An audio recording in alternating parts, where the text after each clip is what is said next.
Monsieur le chef de département, chers professeurs, chers collègues, chers étudiants, chers élèves, mesdames et messieurs les invités.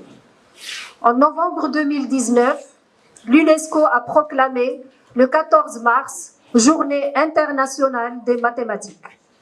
Nous sommes très heureux d'être au rendez-vous et de célébrer avec vous cette journée. Je remercie mes collègues et les étudiants du département pour leur investissement et les thèmes intéressants et diversifiés proposés. Je remercie les lycées qui ont répondu présents à notre invitation. Pour cette première édition de la Journée internationale des mathématiques, nous avons tenu à inviter nos anciens, les pionniers de notre département, pour partager cette fête dans la famille mathématique, mais aussi pour leur exprimer notre gratitude et reconnaissance. À l'université, nous disposons d'enseignants de haute qualité en mathématiques. C'est grâce au dévouement, au travail bien fait et au sacrifice de dames et hommes de ce département. Si les entreprises disposent d'ingénieurs et techniciens hautement qualifiés, c'est en partie grâce à la gestion intelligente, généreuse et visionnaire de dames et hommes de ce département. Enfin, je m'associe à mes collègues du comité d'organisation pour remercier les personnes et instituts qui n'ont ménagé aucun effort pour la réalisation de cette journée. En particulier, Monsieur le doyen de la faculté des sciences et techniques, Monsieur le directeur de l'école doctorale mathématiques et informatique, le laboratoire d'algèbre, de cryptographie, de géométrie algébrique et application, le projet NLAGA et la section informatique. Merci pour votre attention. Merci, chers élèves. Permettez-moi d'abord de saluer nos valeureux doyens qui sont là. On ne saurait les remercier. Quand on était étudiants ici, nous les avions trouvés dans les amphis, dans les salles de télé. Aujourd'hui, ils sont partis à la retraite, mais ils sont toujours là. Ils continuent de nous appuyer dans nos recherches, et particulièrement pour quelques-uns dans l'encadrement des étudiants en master. Et je profite encore de l'occasion pour les honorer. Je pense que tous ceux qui sont de ma génération se souviendront longtemps de M. Guiraud, de M. Diop, de M. Ndiaye et tant d'autres. C'est pour dire que nous sommes toujours heureux de vous rencontrer, chers maîtres. Nous avons appris de vous l'humilité. Puisque souvent on dit que les plus compétents sont les plus humbles. J'ai même rencontré un de mes anciens professeurs en train de jouer le damier avec d'autres dans un coin de rue. Et beaucoup, parmi les jeunes, ignoraient que c'était un professeur d'université de mathématiques. Encore une fois, chers maîtres, nous vous remercions. Alors, pour parler aujourd'hui des mathématiques, je serai très heureux. Mais avant d'entamer ce débat, je vais passer la parole successivement au directeur de l'école doctorale, au chef de département, et après ce sera donc le mot d'ouverture. Et avant cette ouverture, encore une fois, ces nombreux élèves qui sont venus aujourd'hui nous trouver ici, sachez que peut-être dans 10 ans, dans 12 ans, vous serez ici en train de faire la même chose pour d'autres. Et je suis sûr que vous en êtes capable. Ici, à l'université, pour nos élèves, c'est-à-dire donc, il y a le volet de la recherche qui est logé dans ce qu'on appelle des écoles doctorales, c'est-à-dire les étudiants qui ont la licence, plus 2 ans d'enseignement sanctionné par un diplôme. C'est ça qu'on appelle le master. Ces étudiants, s'ils veulent faire une thèse de doctorat, ils sont inscrits dans ce qu'on appelle des écoles doctorales. Donc, c'est le directeur qui gère tous les étudiants doctorants qu'on appelle les doctorants communément. Les mathématiques ont beaucoup fait pour l'humanité. J'ai dit assez souvent à mes étudiants que les mathématiques sont là pour nous faciliter la vie. Et quand je regarde le programme, je suis inspiré par un des sujets dont le titre c'est l'algèbre qui corrige les erreurs. Je vais parler un peu de celui qui est à l'origine de ça. C'est un grand mathématicien du nom de Richard Amin. Alors Amin, il travaillait dans les laboratoires de Bell. Alors pour ceux qui ne connaissent pas ces laboratoires, c'est un peu l'équivalent de ce qu'est aujourd'hui Apple, Samsung ou autre dans la téléphonie. En informatique, je vais un peu taquiner d'ailleurs un des exposants qui nous parle de mariage d'informatique et de mathématiques. Je pense que, en fait, pourquoi ces codes participent beaucoup à la durée des ordinateurs. Si vous avez un ordinateur où il n'y a pas un code correcteur d'erreur là-dedans, sa durée de vie ne peut pas dépasser 1 semaine. Vous voyez, ça veut dire que c'est un mariage réussi entre les mathématiques et l'informatique. Alors, je vais terminer mes propos par nos maîtres. Je ne vais pas dire les anciens, mais nos maîtres. Moi, je vois devant moi M. Guiraud, Matar, qui m'avait en licence, Guiraud en 2e année, tant d'autres. Comment on appelle ça, Padji, Seydi, tous nous sont pensés entre les mains. Donc, c'est un grand honneur pour nous aujourd'hui de les faire. Et quand vous voyez cette salle-là, avec ces jeunes-là, mais c'est réconfortant. Le doyen l'a déjà dit, demain, vous serez ici. Hier, nous, on était là, et aujourd'hui, on est ici. Donc ça veut dire que le fait que les jeunes ont répondu massivement à cette cérémonie, c'est une grande note d'espoir. Donc, monsieur le doyen, sur ce, je vous repasse la parole. Merci. Et d'ailleurs, moi, l'exemple que je donne souvent aux étudiants de 2e année, je leur dis qu'il y a peut-être 5 ans, 6 ans, si vous appelez quelqu'un au téléphone, vous dites allô et vous attendez le temps qu'il dit oui, vous enseignez, il dit je ne vous entends pas. Mais maintenant, vous dites allô, il dit oui, alors qu'il est en Chine. C'est comme s'il était derrière le mur. Mais cette information, cette rapidité-là, qu'est-ce qui a fait ça? Derrière, c'est d'abord les mathématiques. Je vais commencer aussi par remercier monsieur le doyen, donc, qui est vraiment toujours disponible pour nos activités au département.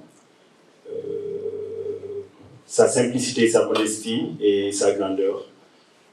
Vraiment, c'est quelqu'un qui est très occupé, mais à chaque fois, il trouve le temps de venir participer à nos activités.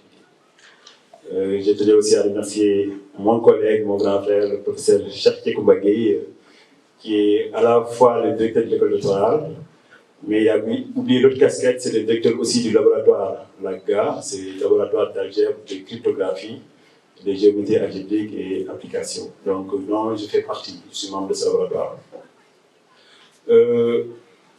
Moi, c'est ça, donc un grand MC que je remercie beaucoup, donc, qui est très disponible et très accessible. Il y a le laboratoire de mathématiques appliquées dirigé par le professeur Pamgom ici présent. Donc, c'est toutes les applications des mathématiques pratiquement, en passant par les probabilités stats, analyse numérique, recherche opérationnelle. Voilà, tout y passe. Il y a le laboratoire de géométrie et application. Un des membres est en train de descendre les escaliers, j'en profite. Professeur Massey Gueye. Donc, il y a, je ne vais pas nommer les membres, c'est juste dire qu'il y a un laboratoire de géométrie et ses applications, donc dirigé par le professeur Amiloudat ici présent. Donc, il y a aussi le laboratoire d'algèbre que dirige le professeur Chadjek Gueye, dont je fais partie. Et il y a la grande section informatique dirigée par le professeur Ahmadou Bambeli. On vous invite vraiment, vous élèves, à embrasser ou à regarder sur le site l'organisation de ce département. Voilà, donc je pense que je ne vais pas trop entrer dans les détails des composantes. Juste vous dire que si vous voulez faire des maths et vous êtes passionné par une discipline donnée, sachez que ça existe ici au département de mathématiques et informatique de la faculté des sciences. Alors, je ne vais pas être long, je vais finir par saluer et remercier chaleureusement nos retraités, nos anciens. Donc, ce sont des professeurs qui m'ont eu en classe. Je vais commencer peut-être par le professeur Guiraud qui m'a eu en deuxième année. Je pense que ça fait un peu longtemps maintenant. Donc, on admirait son cours sur la réduction des endomorphismes, tout ce qui tourne. Il était vraiment... C'est des professeurs très compétents qui ont foulé ce sol. Cet amphi même, parce que cet amphi est mythique, c'est pourquoi on a choisi cet amphi pour l'organisation.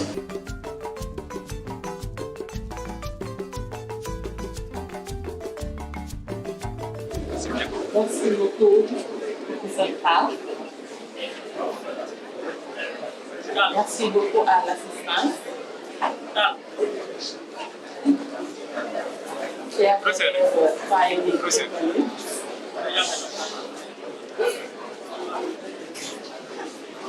Voilà, tant que les autorités s'installent, ceux qui doivent exposer peuvent chapeauter. On remarque aussi que, avec seulement 15 réduites, plus on s'éloigne des réduites, plus on a une meilleure approximation. C'est l'exemple de 987 sur 610, où une approximation rationnelle de phi à 10 puissance moins 5, qui est plus intéressante, d'où l'objet de notre exposé, qui montre l'approximation bien définie du nombre d'or. Alors, merci pour votre aimable attention. Bien exposé, très clair, en utilisant la théorie et le côté numérique, surtout Python. Vraiment, c'est très excellent. On vous remercie encore. Voilà. Permettez-moi de rendre un vibrant hommage à professeur Salimata qui vient d'arriver. Et je me demanderai à l'assistante de l'applaudir. Voilà. Elle nous a servi, nous, le modèle, une référence pour toutes les femmes mathématiciennes du Sénégal. Elle a été la première docteure en mathématiques au Sénégal. Donc, professeur Salimata, soyez la bienvenue. Je suis une élève de seconde S de lycée Napoléon. On est aujourd'hui ici pour vous présenter un exposé sur la droite de l'air. Je vais d'abord laisser mon camarade se présenter avant tout. Bonjour à tous et à toutes qui sont présents ici. Aujourd'hui, nous allons présenter la droite de l'air. Ainsi, nous démontrer à notre exercice. D'abord, comme nous le savons tous, au premier cycle, nous avons vu les différentes droites remarquables dans un triangle. Ainsi, nous connaissons d'abord les auteurs dans un triangle dont leur point d'intersection représente l'autre centre. Ensuite, nous avons les médiatrices dont le point d'intersection représente le centre du cercle circonscrit. Ainsi aussi, nous avons les médianes dont le point d'intersection représente le centre de gravité. Un mathématicien du nom de Euler a réussi à démontrer que ces 3 points sont en réalité alignés et forment une droite, qu'il a nommée la droite de l'Ève, dans les années 1700. Ici, nous avons proposé un exercice afin de démontrer que, en réalité, ces 3 points sont alignés, et ainsi, nous allons voir ensemble cette démonstration. Le but de l'exercice est de démontrer le centre du cercle circonscrit, le centre de gravité et l'autre centre d'un triangle non équilatéral sont alignés. Donc, je vais dire l'exercice. ABC est un triangle non équilatéral. A', B' et C' sont les milieux respectifs des segments BC, AC et AB. Soit O et G, respectivement centre du cercle circonscrit et le centre de gravité du triangle ABC. On considère le point H tel que OH vecteur égale OA vecteur plus OB vecteur plus OC vecteur. Premièrement, démontrer que AH vecteur égale 2OAB. Puis prouver que la droite AH est perpendiculaire à la droite BC. Deuxièmement, démontrer que BH vecteur égale 2OB' vecteur. Puis prouver que la droite BH et AC sont perpendiculaires. Quatrièmement, démontrer que le vecteur OH égale 3OG. Vecteur. Et cinquièmement, conclure. Pour la première question, nous allons démontrer que AH égale 2OA', puis prouvons que la droite AH est perpendiculaire à BC. Nous allons commencer par la relation indiquée ci-après. OH vecteur égale OA plus OB vecteur plus OC vecteur. En utilisant la relation de Charles, on va introduire A dans OH vecteur et A' dans OB vecteur et OC vecteur. Ce qui va nous donner ainsi OA vecteur plus AH vecteur égale OA vecteur plus OA' vecteur plus A' vecteur par A'B vecteur plus OA' vecteur plus A' C vecteur. Après la réduction, nous aurons AH égale 2OA' plus A'B plus A'C vecteur. Or, A' est l'isobéissante des points B et C, car A' est le milieu du segment BC. Donc cela implique que le vecteur A'B plus le vecteur A'C est nul. Donc, après la réduction, on aura AH vecteur égale 2OA vecteur. Donc, B'A vecteur plus B'C vecteur égale vecteur nul. Voilà. Honneur aux filles et aux dames. On est au mois de mars. Voilà. Elle nous vient du lycée Ngalandou Diouf. Elle va nous faire une factorisation d'une équation bicarrée dont le discriminant est négatif. Voilà. Donc, madame.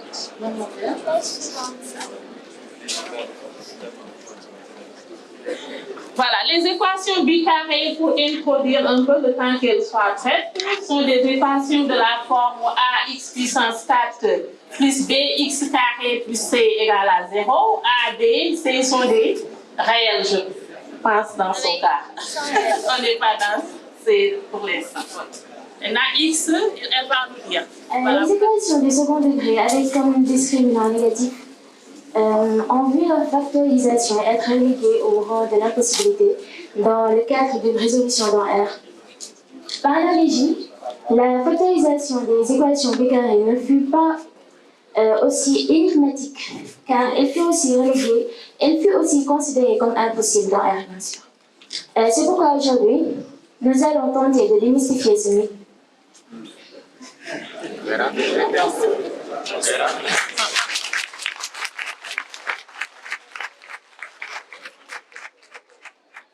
Notre plan est simple aujourd'hui, notre plan est très simple. Nous allons d'abord définir un polynôme bicarré et ensuite étudier le cas d'un polynôme bicarré dont le discriminant delta est négatif.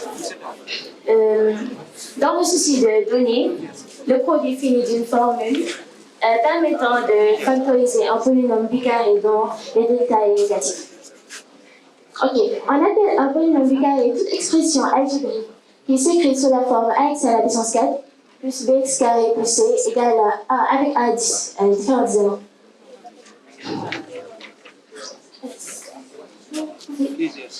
Ok, d'accord, on a un polynôme sous la forme ax à la puissance 4 plus bx carré plus c égale à 0 avec a différent de 0.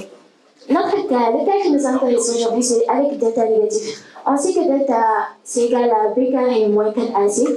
On va supposer que c'est négatif. Donc, on va essayer de factoriser ce polynôme. Ax à la puissance 4 plus bx carré plus c égale à a. On peut, étant donné que a est différent de 0, on va factoriser par a. Donc, le polynôme sera égal à a facteur de x carré plus racine de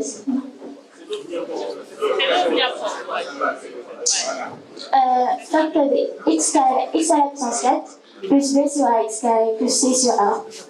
Et grâce à la commutativité de l'addition, on peut permuter ces deux termes en disant que, et factoriser, on pourra dire que a facteur de x à la puissance 4 plus c sur a plus b sur a x carré. C sur A est positif. Ah, non. On suppose que C sur A est positif. Donc, A facteur de x carré plus racine de A au carré, moins x carré facteur de 2. Non, c'est pas celui-là.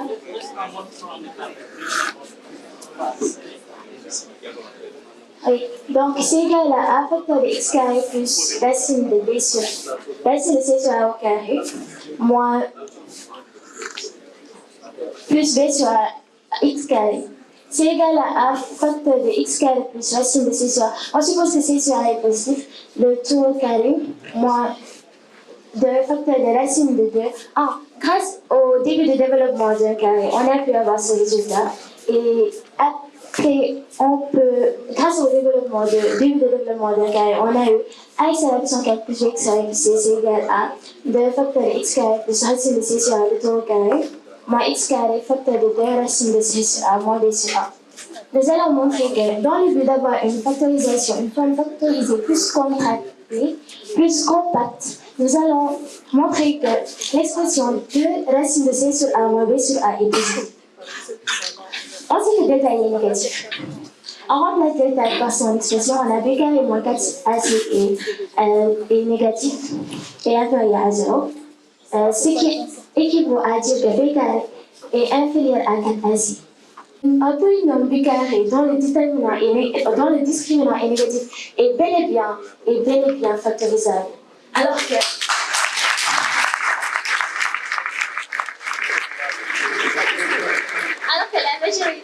beaucoup de gens pensent par analogie que c'est impossible. J'ai préparé un exemple. Vous avez une... Oui, là-bas. Ça est là-bas. Là-bas.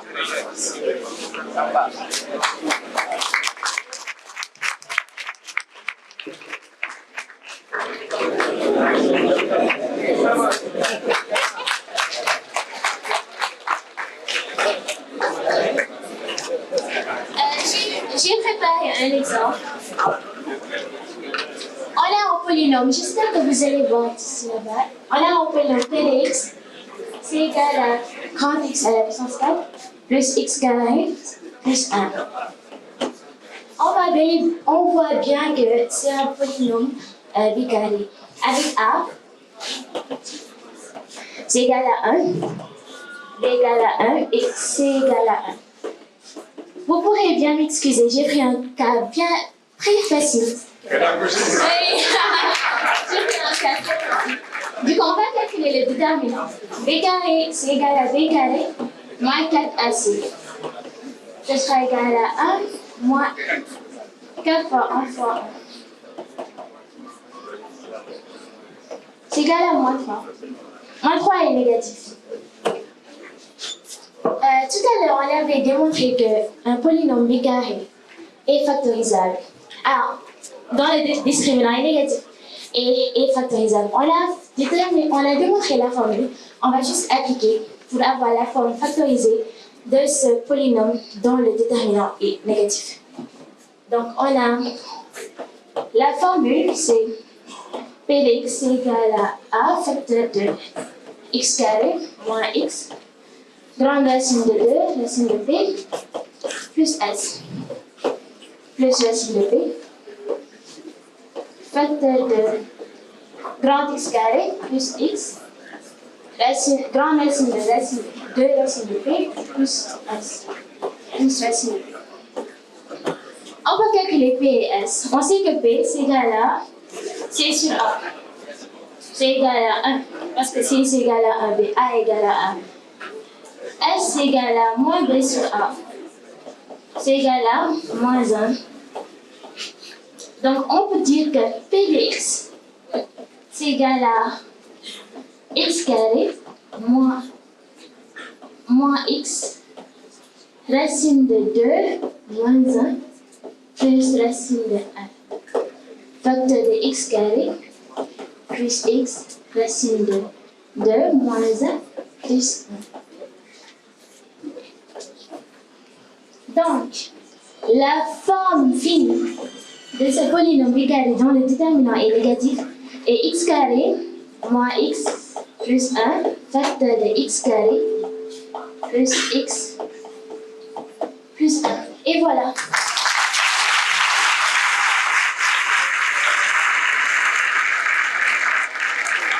Bonjour chers camarades, professeurs, je me nomme Grace Obemi, élève en classe de première S1 du lycée Plaisienne. Je suis accompagnée de mes camarades de la première SEA, de la seconde SF, en plus de ceux avec qui je fais la même classe. Il y a aussi nos teachers qui nous accompagnent, M. Djemé, M. Baldé et M. Fay.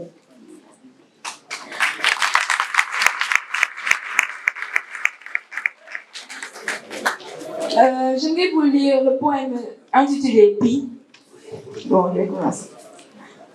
Nombre raffiné, nombre magique, nombre mystique, nombre fascinant, nombre irrationnel, nombre transversal, nombre symbolique, nombre phénoménal, nombre monumental, nombre transcendant, 6e de l'alphabet grec, le nombre pi. Lettre grecque, exceptionnel nombre, nombre qui se nomme pi, original du cercle, magnifique constante, bonheur des mathématiciens, rapport entre périmètre et diamètre, exigeant rapport, patrimoine mondial, incontournable nombre, le nombre pi.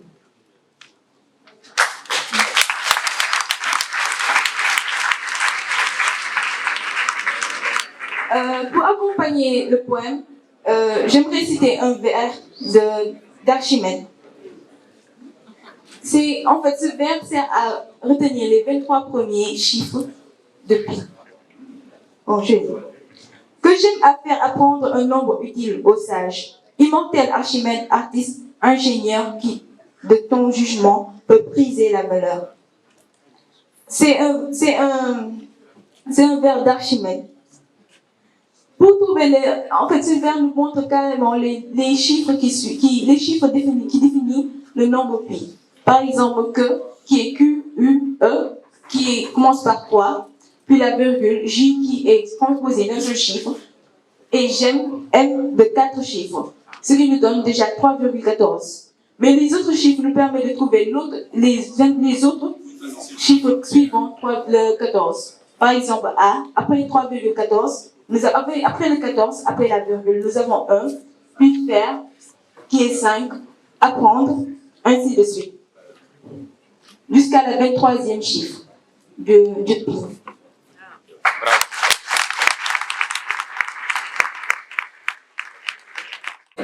Donc l'élève a parlé d'un système d'or.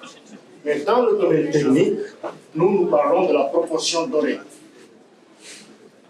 La proportion dorée. Et cette proportion dorée que vous avez ici est utilisée par ce qu'on appelle les codes de Fibonacci, que vous avez très bien en mathématiques. Et ces codes que vous avez ici, on a utilisé ces codes pour pouvoir faire ce qu'on appelle des convertisseurs analogiques et numériques. Qu'est-ce que ça veut dire convertisseur analogique numérique? Cela veut dire que quand vous avez une fonction qui est là, quand vous parlez, c'est comme ça. Quand la vision que vous avez quand vous regardez, c'est comme ça. Les arbres qui bougent, c'est comme ça. Quand les ventilos qui tournent aussi, c'est comme ça. Et maintenant, on va essayer de transformer ceci en des 1 et des 0, etc. Et c'est ça qu'on appelle le numérique. Donc ça, c'est l'analogie, et ça, c'est le numérique, mais en utilisant ces codes qui sont très, très, très, très forts. Et ces codes sont utilisés au niveau de l'armée américaine et de l'armée russe. Ces codes qui sont très importants, les codes Fibonacci. Et dans ces codes que vous avez ici, donc ces codes sont utilisés à l'Institut de Massachusetts Institute of Technology et l'Institut en Union soviétique qu'on appelle l'Institut de Polytechnique de Vinnytsia. C'est là où j'ai étudié. L'Institut Polytechnique de Vinnytsia. Donc les mathématiciens utilisent, ils appellent ça les séries de Fibonacci, mais nous on les appelle les codes de Fibonacci. Les codes de Fibonacci. Et l'un des plus grands spécialistes en Afrique, nous on voulait créer ces codes ici, créer un laboratoire de ces codes, mais l'un des plus grands spécialistes de ces codes, c'est M. Konaté, il est là, en Afrique. M. Konaté, il se cache, mais c'est l'un des plus grands spécialistes en Afrique de ces codes que vous avez ici. Il est là, M. Konaté. Après, je vais lui donner la parole pour qu'il puisse parler des codes. Le deuxième exposant a parlé de Euler que vous avez ici. Donc, quand vous utilisez par exemple des points que vous avez ici, on a travaillé en 1983 sur ces systèmes que vous avez ici. C'était à l'université de l'Institut Polytechnique de Vinnytsia. Donc, vous avez des différents points que vous avez. Nous, ce qu'on avait fait, on avait cherché le centre de gravité ici, le centre de gravité ici, centre de gravité, etc. Donc, ces points que vous avez ici, on cherche le centre de gravité encore. Donc, quand on modélise, on obtient une ligne droite. Donc, ces systèmes sont utilisés avec les radars. Par exemple, quand nous avons un radar qui est là, l'avion qui est là, donc nous avons un missile qui est là. Donc, le radar va regarder, envoyer un signal qui se retourne maintenant pour être connecté au missile qui va abattre l'avion. Donc,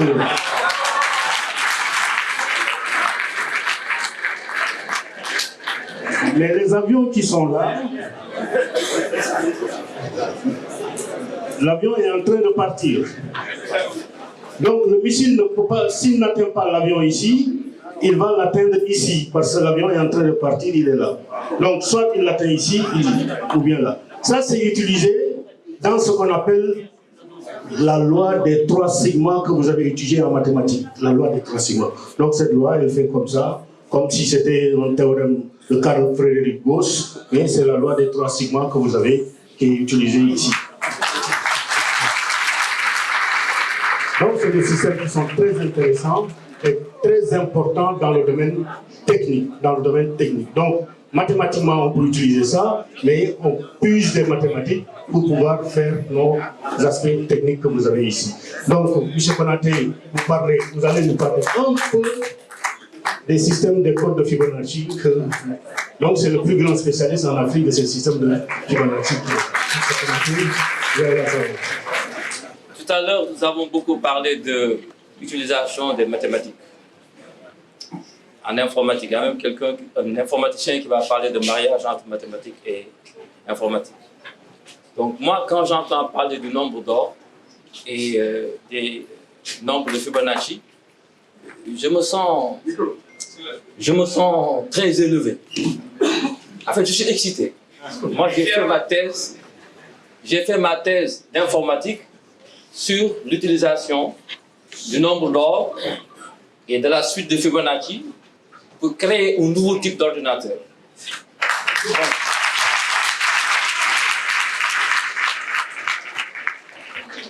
Parce que la suite de Fibonacci peut être utilisé comme système de numération, de la même façon qu'on utilise le système de numération décimale, en base 10 ou en binaire.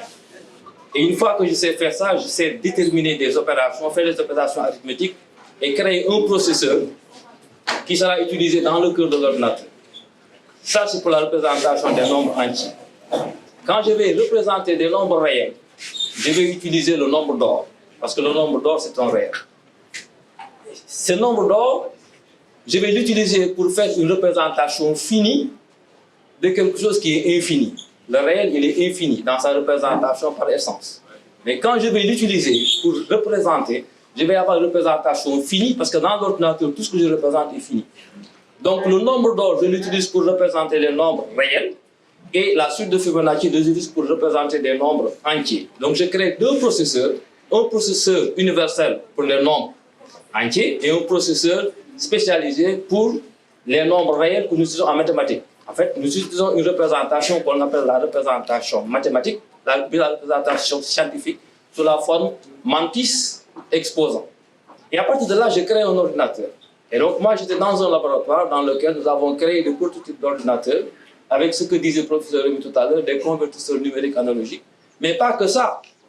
En fait, ça, c'est juste la partie, disons, visible de l'iceberg.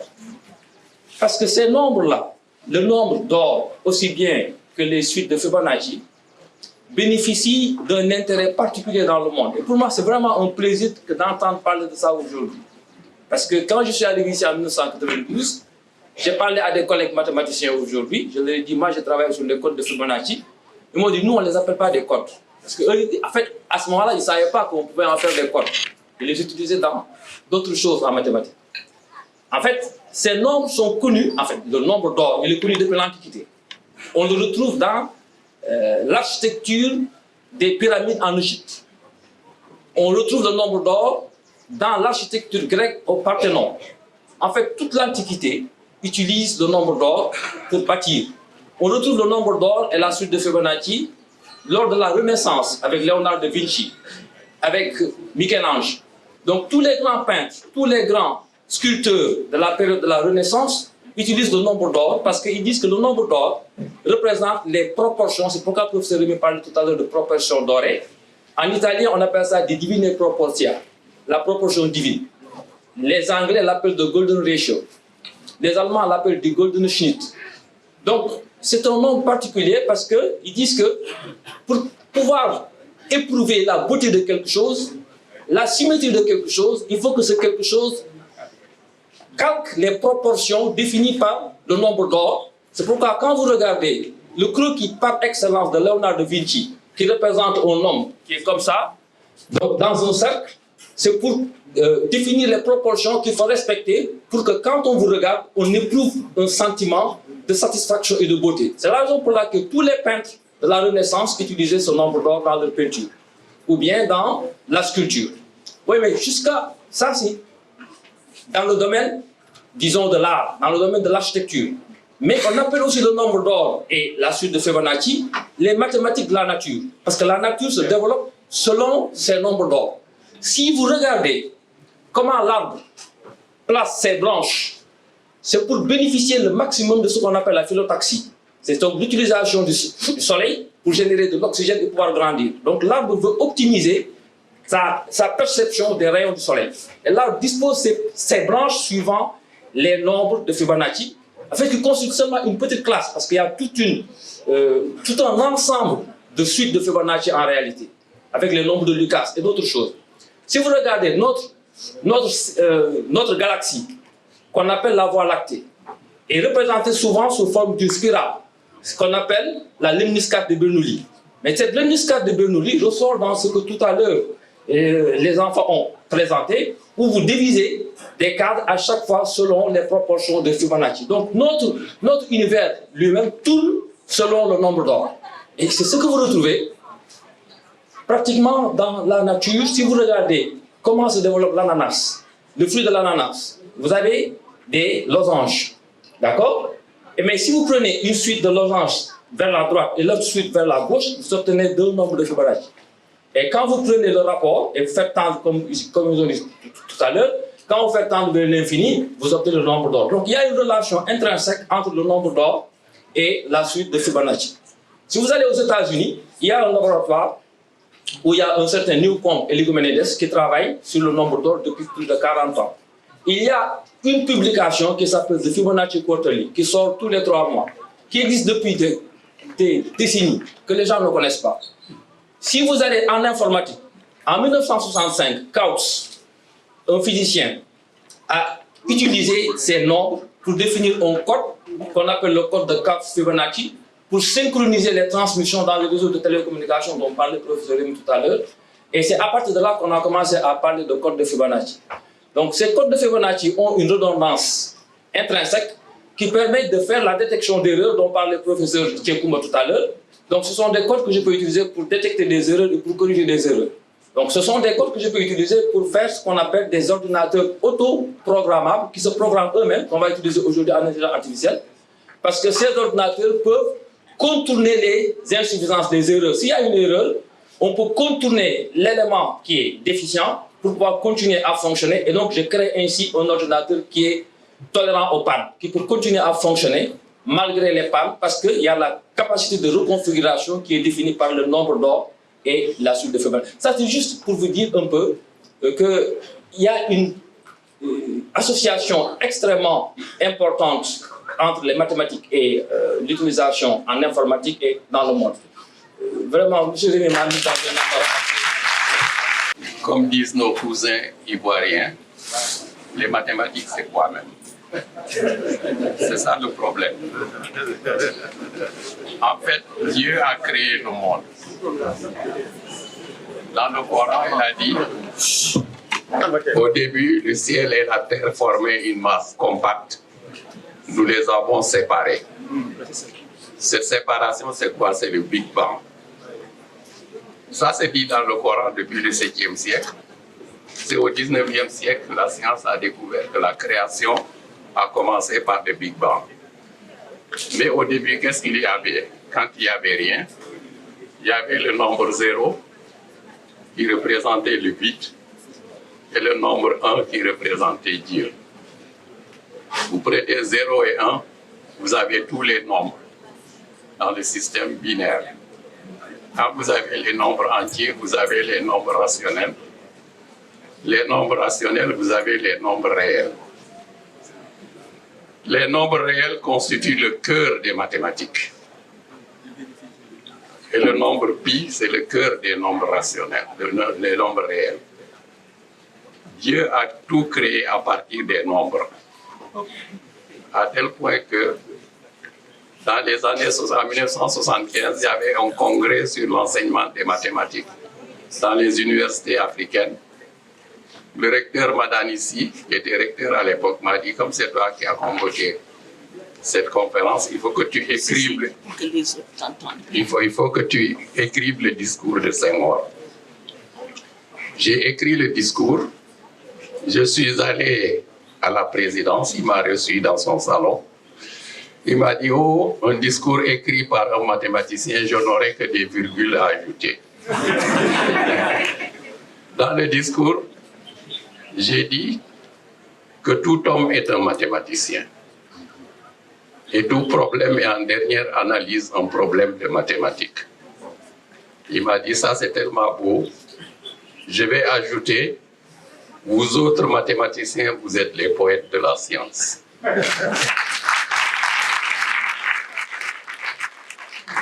En fait, le discours divin est un discours poétique. Et comme Dieu a tout créé à partir des maths, c'est normal que les discours mathématiques, que les mathématiciens soient les poètes de la science. Mais qu'est-ce que c'est que la science en fait? C'est en fait les mathématiques qui permettent de déterminer la scientificité d'une discipline. Une discipline est scientifique si les axiomes qui portent cette discipline sont consistants, je m'excuse. Ça veut dire que A et non A ne peuvent pas être des théorèmes. Quand A et non A sont des théorèmes, la discipline n'est pas scientifique. Moi, je me pose toujours la question, de savoir si le droit est scientifique. Parce qu'en droit, j'ai comme l'impression qu'on peut avoir A et non A sont des théorèmes. J'ai comme l'impression. Bon, mais eux disent faculté des sciences juridiques. Bon, je veux bien. Bon, les mathématiques ne sont pas tellement difficiles. Moi, je me rappelle, quand j'étais étudiant, l'année où j'ai fait ma thèse, j'ai eu à préparer une fille là, ici à Dakar. Elle préparait le bac. Cette fille ne connaissait même pas sa table de multiplication. Quand on lui donnait un problème de mathématiques, elle commençait par pleurer, parce qu'elle savait qu'elle avait 0. Donc je l'ai prise. On a grimpé les escaliers ensemble. Elle est arrivée au bac. Elle a eu 14 sur 20. Mention assez bien. Ça veut dire que je l'ai prise à son niveau et je me suis élevé avec elle. Et Croton dit que tout homme est un mathématicien. Je suis allé aux États-Unis, vous n'allez pas le croire. Première puissance du monde. Je vais en classe, je fais x moins 1 égale 0. Les élèves restent, ils n'arrivent pas à trouver la solution. Ils me disent comment, j'ai dit la solution c'est 1. Ils me disent comment vous avez fait pour trouver 1. Donc quand vous vous mettez au niveau de l'étudiant, vous pouvez élever son niveau. Ce qui n'est pas bon, c'est de dire à un étudiant, tu es nul en mathématiques. Personne n'est nul.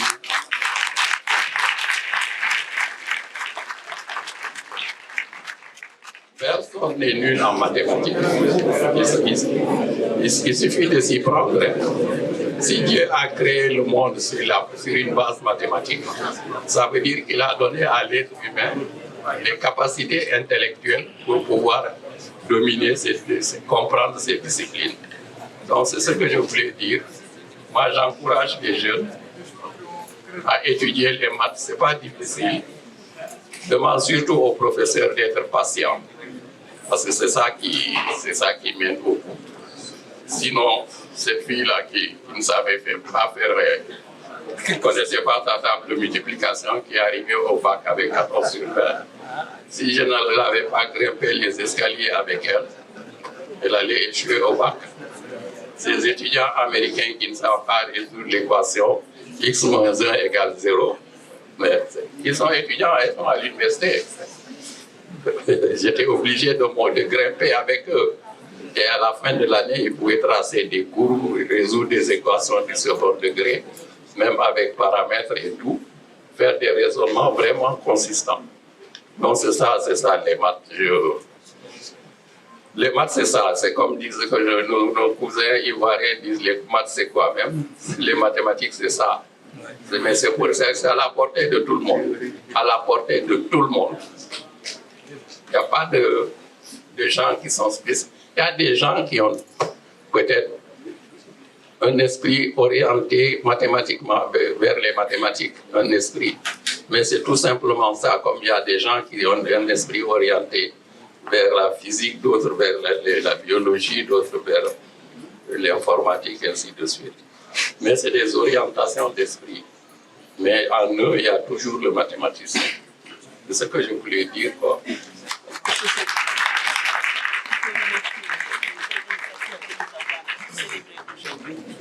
Oui, alors je voulais aussi remercier les organisateurs. Chaque fois qu'ils organisent un truc comme ça, ils pensent toujours à nous. Bon, ça veut dire que c'est peut-être que notre passage ici a marqué, a laissé des traces. Et je pense que notre passage a laissé des traces. Moi, quand je venais ici, il n'y avait presque pas de Sénégalais qui enseignaient les maths. Il y avait Souleymane Niang, il y avait Maguette Cham, il y avait Souleymane Fall et moi. C'était difficile, hein? C'était difficile. Les Français qui étaient là ne nous faisaient pas de cadeaux. Ils ne voulaient même pas nous voir ici. Quand j'ai voulu créer la section d'informatique, ils m'ont dit, oh, informatique, c'est trop pour l'Afrique.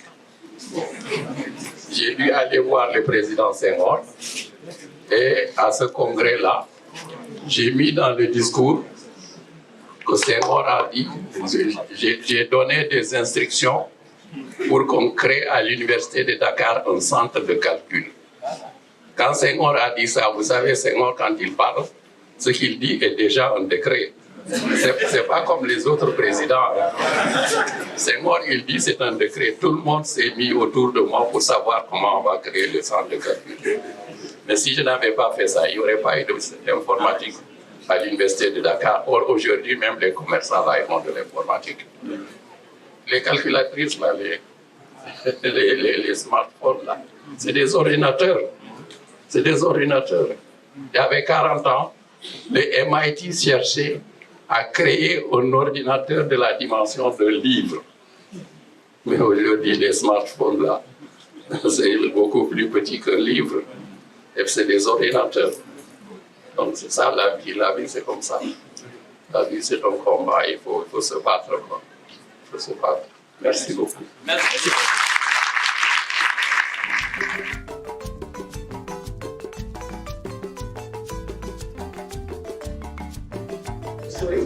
Il faut dire que cette méthode a été développée au début des années 90 par un grand mathématicien russe qui s'appelle Vapnik, qui ensuite est allé immigrer aux États-Unis.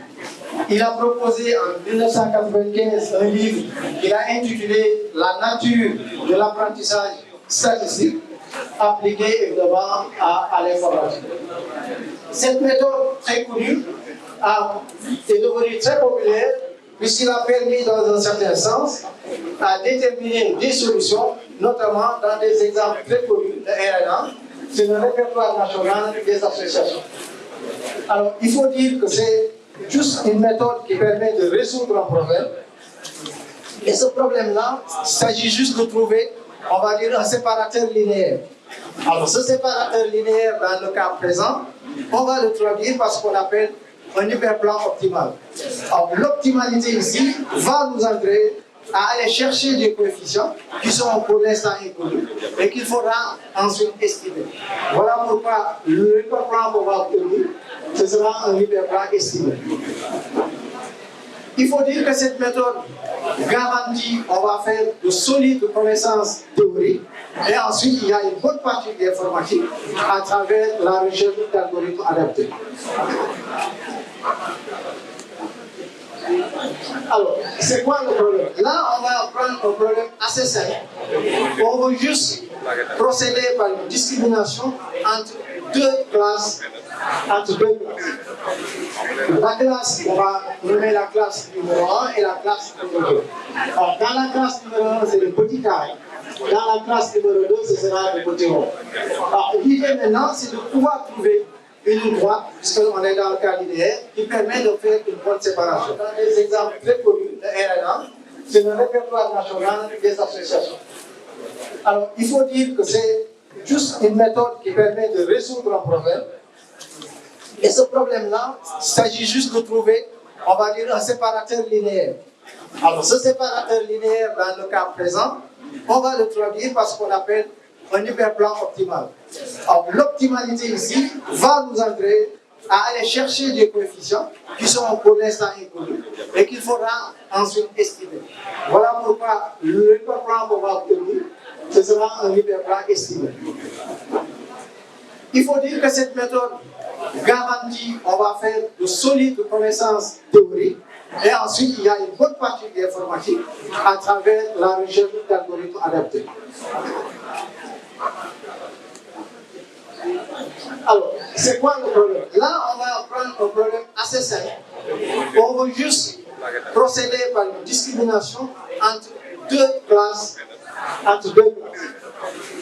La classe, on va nommer la classe numéro 1 et la classe numéro 2. Alors, dans la classe numéro 1, c'est le petit carré. Dans la classe numéro 2, ce sera le petit rond. Alors, l'idée maintenant, c'est de pouvoir trouver une droite, puisqu'on est dans le cas linéaire, qui permet de faire une bonne séparation. En réalité, si vous regardez ce problème, vous allez vous rendre compte il existe une infinité de solutions. Et dans cette infinité de solutions, on voudra rechercher une solution qu'on considérera comme optimale dans un certain sens. Alors, comment y arriver? On a donné ici 2 exemples de solutions possibles. Mais toutes ces 2 solutions ne sont pas valables. Ça peut satisfaire le problème, mais en réalité, on peut faire mieux. Voilà pourquoi on les a appelés de mauvais choix. Dans le premier cas, on a effectivement une droite, mais cette droite est très proche des données de la première classe. Dans le second, on a également un séparateur linéaire, mais il se trouve que ce séparateur est très proche de la première classe et en même temps très proche de la seconde classe. Dans une machine, sous forme juste de la détermination de l'algorithme très adapté pour résoudre ce problème. Donc je vais peut-être m'en arrêter là, en espérant que vous ayez compris. Merci beaucoup Laïla de m'avoir invité par rapport à cette journée. Ok, je pense que le titre c'est mariage entre informatique et mathématiques. J'ai un peu le trac parce qu'aujourd'hui quand je suis venu ici pour présenter, j'ai vu mes professeurs qui m'avaient en algèbre première année, algèbre deuxième année. C'est dommage que le professeur d'analyse n'est plus là, mais je pense qu'il est dans la salle. J'ai vu aussi mes professeurs en informatique, le grand professeur Konaté. Je ne vais pas dire maître, mais je vais dire comme les médecins aujourd'hui, je vais dire que c'est mon kilomètre. Merci beaucoup Laïla de m'avoir invité par rapport à cette journée. Ok, je pense que le titre c'est mariage entre informatique et mathématiques. J'ai un peu le trac parce qu'aujourd'hui quand je suis venu ici pour présenter, j'ai vu mes professeurs qui m'avaient en algèbre première année, algèbre deuxième année. C'est dommage que le professeur d'analyse n'est plus là, mais je pense qu'il est dans la salle. J'ai vu aussi mes professeurs en informatique, le grand professeur Konaté. Je ne vais pas dire maître, mais je vais dire comme les médecins aujourd'hui, je vais dire que c'est mon kilomètre. Et Hilbert, qu'est-ce qu'il dit? Hilbert avait mis en place 23 problèmes. Et parmi ces 23 problèmes, le deuxième problème, c'était la cohérence de l'arithmétique. Et dans cette cohérence de l'arithmétique, qu'est-ce que Hilbert voulait faire? Que l'arithmétique soit un système déductif. Déductif, basé sur des axiomes. Est-ce que pour tout n, je peux dire que n plus 0 égale n?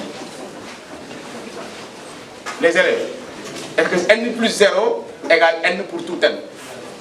Est-ce que je peux trouver des axiomes qui permettent de pouvoir vérifier cela? C'est la déduction. Si P implique Q, est-ce que de P je peux déduire Q? Et il ne faut pas qu'il y ait la cohérence, c'est la logique. Il ne faut pas qu'il y ait de paradoxe dans la logique.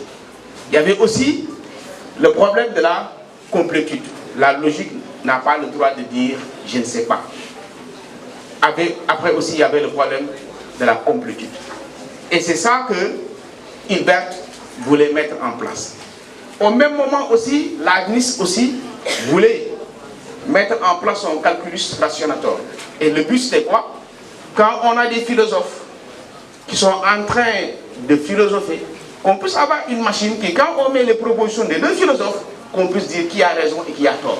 Et ce que Leibniz voulait démontrer en 1666, aujourd'hui, avec la programmation procédurale et l'intelligence artificielle, on est en train d'arriver vers ce calculateur de Leibniz. Mais vous voyez donc, ça c'est les précurseurs. C'est les précurseurs, et heureusement que nous avons eu l'échec de ce programme de Hilbert. Et c'est cet échec-là qui a fait que l'informatique est née. Dans un premier temps, il fallait tout simplement montrer que cette cohérence-là, il y avait un certain problème. Et par rapport à ça, vous avez Gödel qui en 1931 va montrer le problème d'incomplétude, le premier théorème d'incomplétude. Et pour le faire, il avait pris des nombres entiers pour montrer ces problèmes d'incomplétude. Aujourd'hui, en informatique, quand on veut stocker des vidéos, des sons, n'importe quoi, on le représente par 0 et 1. C'est ce que le professeur Seydi a dit, 1 et 0. Et donc, l'essence même de stocker des numéros est venue de ce premier problème-là. Deuxième chose aussi, par rapport au problème de décidabilité, au même moment, quand des grands esprits sont dans un coin, chacun va stimuler l'autre. Au même moment, pour montrer le problème de décidabilité, on a Alonso Church, on a Alan Turing, qui vont montrer qu'il existe tout problème peut amener à ce qu'on ne trouve pas un algorithme pour le résoudre. Et au même moment aussi, il y a Stéphane Klein qui utilise aussi les fonctions mieux récursives pour démontrer aussi le problème de décidabilité. Donc on a ce programme de Hilbert qui tombe à l'eau, mais qui permet de faire naître l'informatique, comme un herbe sauvage qui va naître au niveau d'un temple qui est en ruine. Et au même moment aussi, vous voyez comment par exemple Alonso Church, comment Alan Turing vont démontrer le problème de décidabilité, c'est en utilisant le lambda calcul, en utilisant la machine universelle. Et là, on est en train de voir naître des langages informatiques. C'est dommage que Turing n'a pas pu continuer parce qu'il y avait une guerre à gagner, parce que c'est lui aussi qui a eu à casser le code Enigma, mais aussi, à la fin, il s'est suicidé. Mais si Turing était encore là, il aurait pu encore pousser. Au même moment aussi, il y a von Neumann qui est là. Et von Neumann aussi, l'ordinateur est né de von Neumann, grâce aux travaux que nous avons ici, l'architecture de von Neumann. Ensuite, après, nous avons ici maintenant ce mariage dont on a parlé, l'informatique et les mathématiques. Ça donne quoi? Ça donne aujourd'hui qu'on peut parler de la complétude au sens de Turing. C'est quoi? Qu'est-ce qui est calculable et ce qui est décidable? C'est ça la complétude au sens de Turing. Et aujourd'hui, nous, quand on est au niveau d'un algorithme, on regarde. Si l'algorithme est un peu complet, donc on se dit, ah, il faut qu'on cherche des heuristiques pour pouvoir résoudre le problème. Après, il y a ce qu'on appelle le pacte, etc., etc., etc. Ensuite, après, nous avons aussi aujourd'hui les cryptomanies, les technologies blockchain. Donc tout ça, c'est des technologies qui sont nées de l'informatique. Et vous voyez, quelle est l'interaction, quelle est l'intersection entre mathématiques et informatique? Si on prend n'importe quel point de manière infinie et on trouve une arête, de telle sorte que ce soit une petite distance et qui garantisse le problème du transport de masse. Donc quand je dis que vous envoyez votre message d'un point A vers un point B, si vous envoyez une déclaration pour dire je veux marier A, il faut que le message puisse arriver à destination. Et donc, le transport de masse, ça c'est par rapport à Monge, c'est par rapport à Kantorowicz, qui permet de pouvoir gérer ces problèmes de transport de masse. Ensuite, après, la transmission de l'information, sa compression, son stockage. Tout à l'heure, Pape a parlé de big data. Et quand on parle de big data, c'est comment stocker ces informations-là. Comment, à travers ces nœuds-là, trouver des nœuds, des gens qui sont des amis sur Facebook. Ça amène des problèmes des réseaux sociaux, comment les gens sont interconnectés. Et quand vous regardez aussi la figure qui est à gauche, le problème des 4 couleurs, parce que tout simplement, quand on a des nœuds, vous êtes ici au niveau de la salle, vous utilisez le Wi-Fi. Mais vous savez que par exemple en Wi-Fi, quand quelqu'un transmet, il faut que les autres ne transmettent pas, parce que sinon on va avoir des collisions. Le fait que par exemple quelqu'un transmette et que l'autre ne transmette pas, c'est comme si on était en train de créer des géométries. Il ne faut pas aussi que les gens qui sont côte à côte aient les mêmes fréquences. Donc il faut donc avoir des couleurs qui sont différentes que vous avez ici. Donc en gros, vous voyez alors cette intersection entre les mathématiques et l'informatique. Et vous voyez, d'après l'exposé, qui est Adam, qui est Ève. Les étudiants, qui est Adam, qui est Ève. Merci beaucoup. Du mouvement. Alors, donc, en réalité, on va avoir un truc comme ça. On va avoir une conservation de l'énergie totale, donc ici l'énergie cinétique, et puis on va avoir une conservation des quantités de mouvement. Donc on va considérer qu'il n'y a pas de perte, le système il est parfait, rien ne se perd. Et donc, en réalité, ici, ce que nous...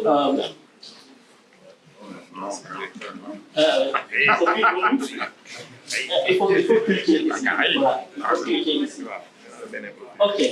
Non, là, vous allez... Je vais aller déjà. Il y a collision. Il y a collision, en effet. Alors, donc je vais peut-être venir ici directement avant de plus. Alors, ici j'ai un mur qui ne bouge pas. Et puis ce qui va se passer, c'est que la masse qui est là va se déplacer vers la gauche, va venir heurter cette masse-là. Et puis on veut décompter le nombre de chocs qu'il y a. Le nombre de chocs, il y a les chocs entre les deux masses.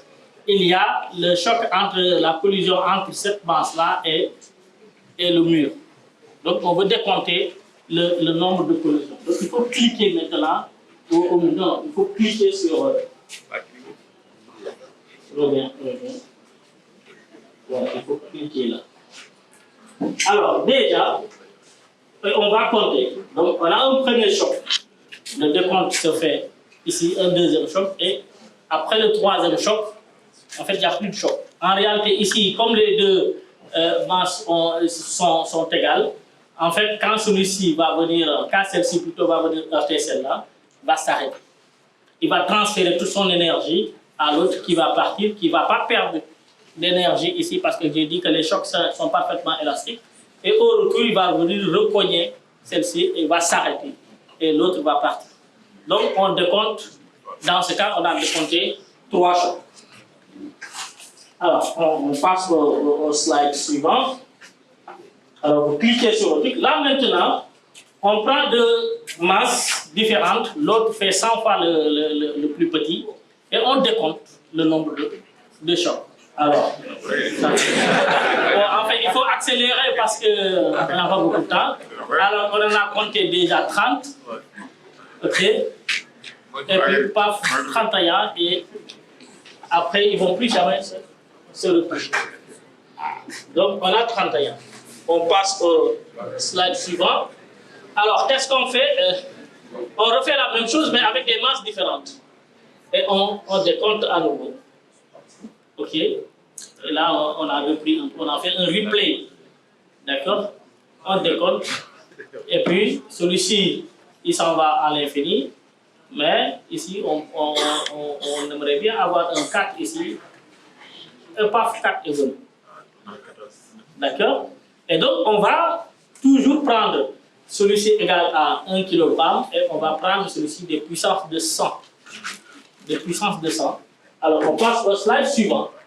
Et là, vous avez repris le truc. Et puis là, maintenant... Non, là, tu as repris le truc. Il faut passer au slide suivant. Voilà. Qui est toujours sur le même slide, je dirais. Voilà.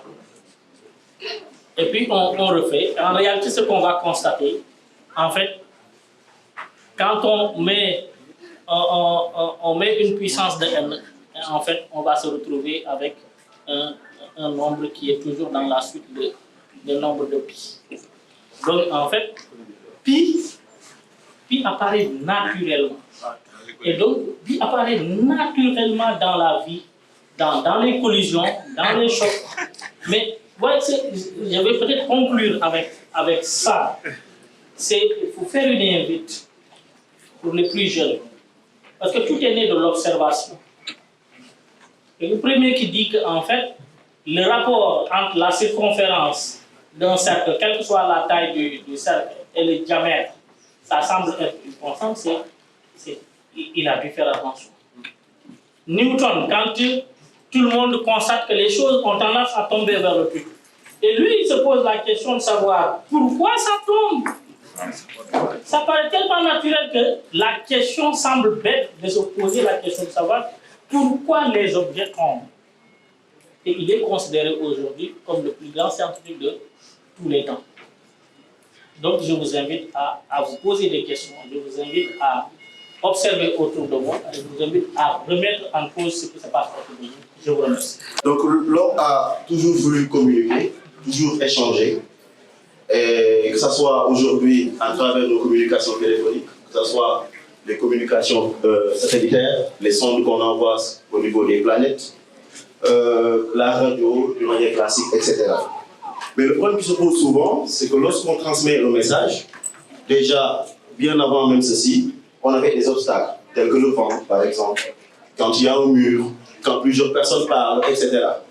Et souvent, naturellement, on a une capacité à corriger les messages qu'on reçoit. On va voir comment. Et maintenant aussi, à travers les événements majeurs comme les guerres, etc., le développement des technologies de communication s'est accéléré. Des techniques aussi de brouillage, de défense, etc. Donc, les gens se réfléchissent de part et d'autre sur comment corriger les erreurs qui sont commises de manière délibérée ou pas. Prenons l'exemple d'un fermier, Boubacar, je ne sais pas s'il est là, qui vend des fruits naturellement et il décide de les vendre sur Internet. Donc des bananes, des ananas, mangues, oranges. Et Adi, une petite cliente qui a envie de passer une commande. Moi, je ne dis rien. Voilà, donc Adi a envie d'acheter, en tout cas, un fruit. Donc, si à la suite d'une erreur de transmission, Boubacar reçoit une commande d'une langue, bah, alors il pourra deviner que c'est en fait une mangue qu'Adi avait envie d'acheter. Qu'est-ce qu'il a fait, Boubacar? Boubacar a essayé de regarder la distance entre le message qu'il a reçu et les fruits qu'il vend. Et si on regarde bien, on va aller vite. La différence entre langue, si on calcule le nombre de différences par position, on verra qu'avec mangue, la distance ne sera qu'égale à 1. Donc il est content de faire le colis et envoyer le fruit. Mais supposons maintenant que Boubacar reçoit Oranas. De quoi il s'agit? Il essaie de regarder. Il s'est dit, mais attends, je regarde la distance entre. Bon, il ne va pas quand même faire une moitié d'orange et d'ananas. Mais Boubacar va calculer la distance entre Oranas et ananas. Il va voir que la distance est égale à 2. Bon, avec les autres aussi, il va voir que la distance est supérieure à 2. Mais il tombe aussi sur Oranas et orange, mais la distance est égale à 2. Mais là, Boubacar ne va pas décider. Il ne sait pas quoi faire. C'est là maintenant que les codes correcteurs d'erreur entrent. Heureusement, on a parlé de Amir, on a parlé de ces grands noms, mais il y a quelqu'un qu'on a oublié, qui s'appelle Claude Shannon. C'est le mathématicien qui, lui, a pensé qu'il est possible de trouver une théorie mathématique pour modéliser la communication. Donc, dans son fameux papier Mathematical Theory of Communication, il a dégagé les prémices et, entre autres, il a rencontré les Aming, Turing, même après la guerre 48, parce qu'il y a pas mal de choses qu'on peut dire sur les guerres et par rapport à ça, mais il faut qu'on aille vite. Et il a donc fait un rapport secret qu'il a donné, comment on l'appelle encore, à l'armée américaine sur comment on peut corriger les erreurs, même si l'ennemi les bruit. Donc ce fameux diagramme-là vient même du rapport secret qui a été classifié. On a trouvé. Alors ce qu'il avait dit, c'était quoi? On a une source qui va envoyer une information à une destination. Comme il y a des risques d'altération de l'information, c'est-à-dire cette information nécessairement doit être, excusez-moi, c'est pas grave.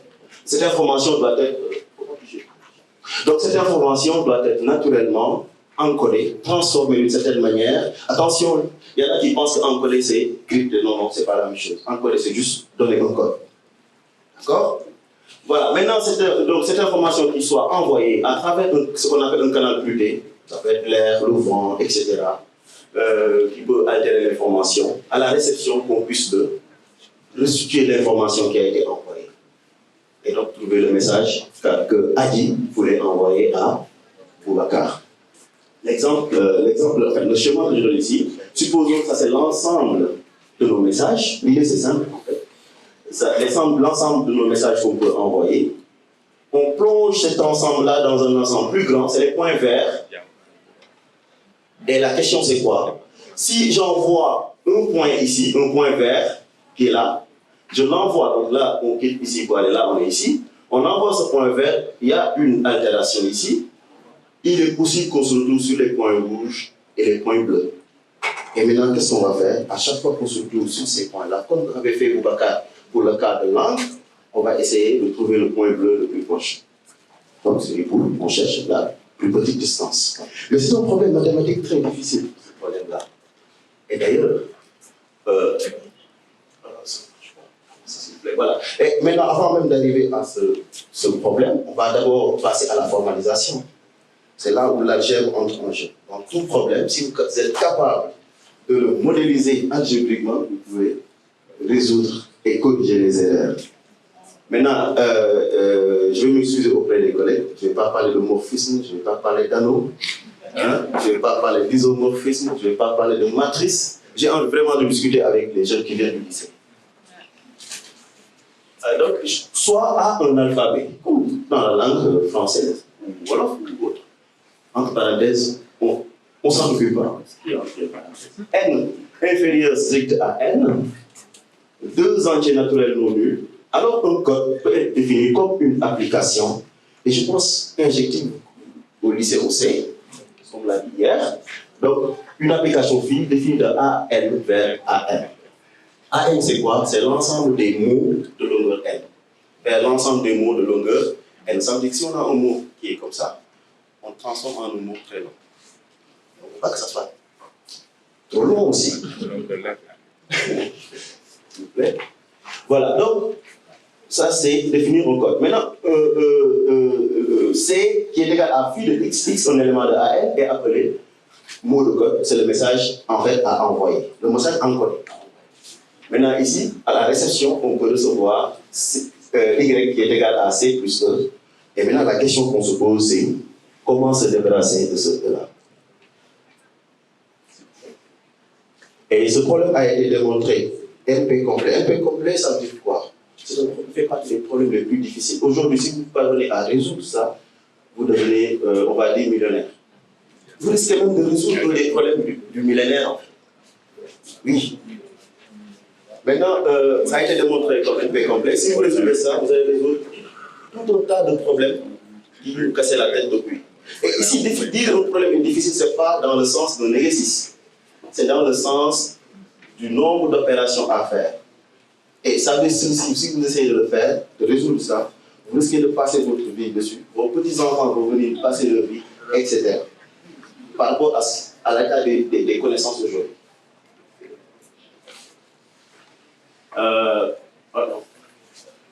Voilà. Et maintenant, quelques exemples de l'utilisation des codes.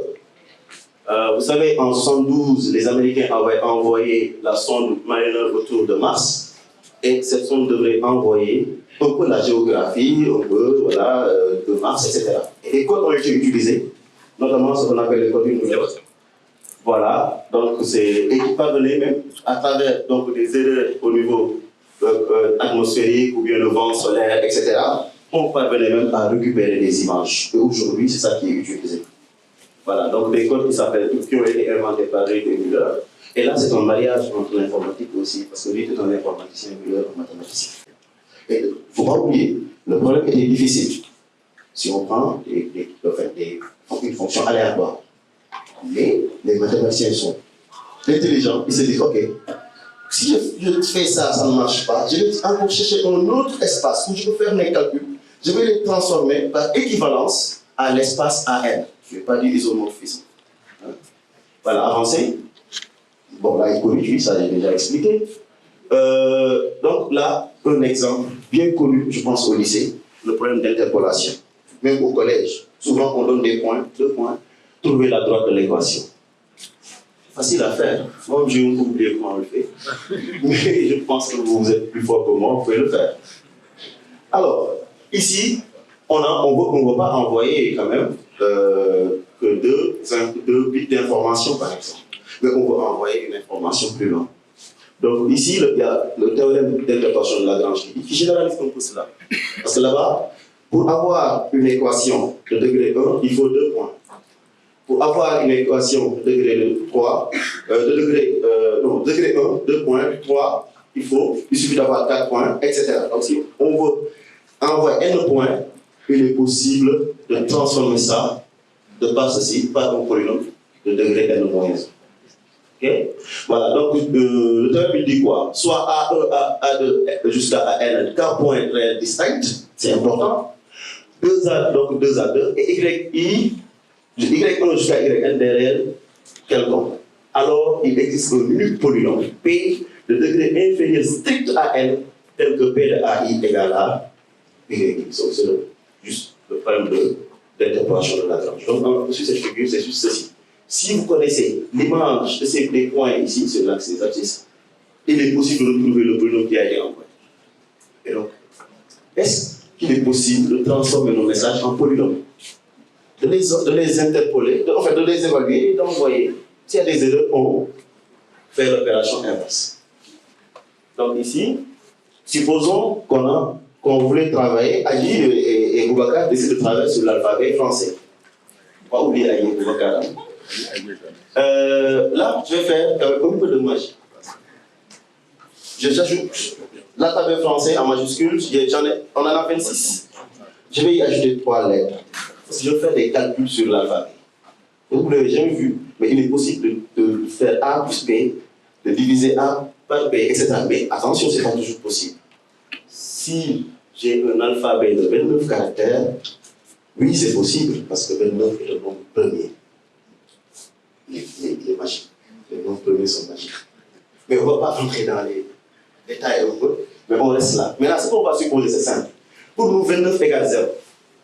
À chaque fois qu'on a un résultat, 29 égale 0. Donc ça veut dire quoi? 30 égale 1. 32 égale 2. C'est bon? On va, Agi et Boubacar ont décidé d'utiliser ces points aléatoirement choisis.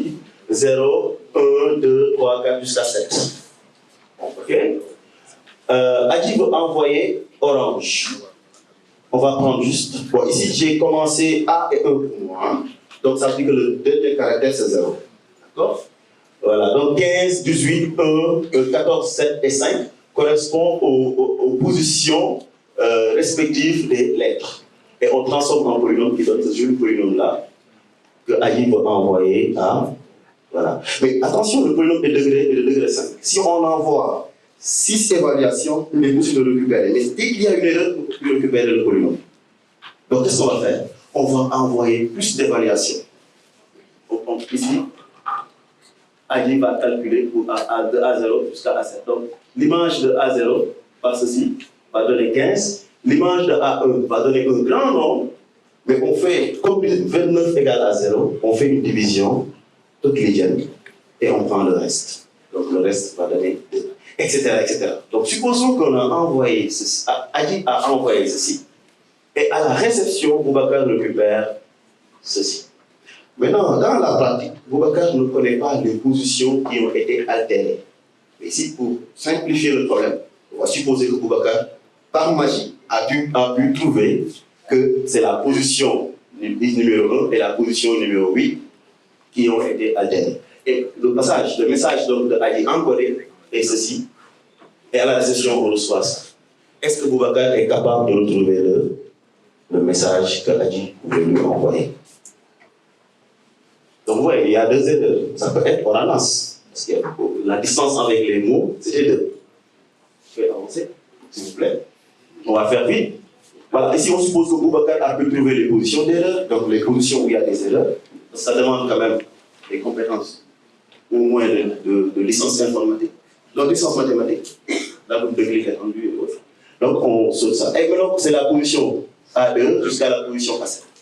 Et lorsque on a fait appliquer le théorème d'interpolation, on a trouvé ce polynôme-ci dans R, par exemple. Et là, Boubacar a un problème. Ce n'est pas le message qu'il s'attendait. Comment faire pour trouver le message? Ah oui, il ne faut pas oublier, 29 est égal à combien? Ah, on va appliquer.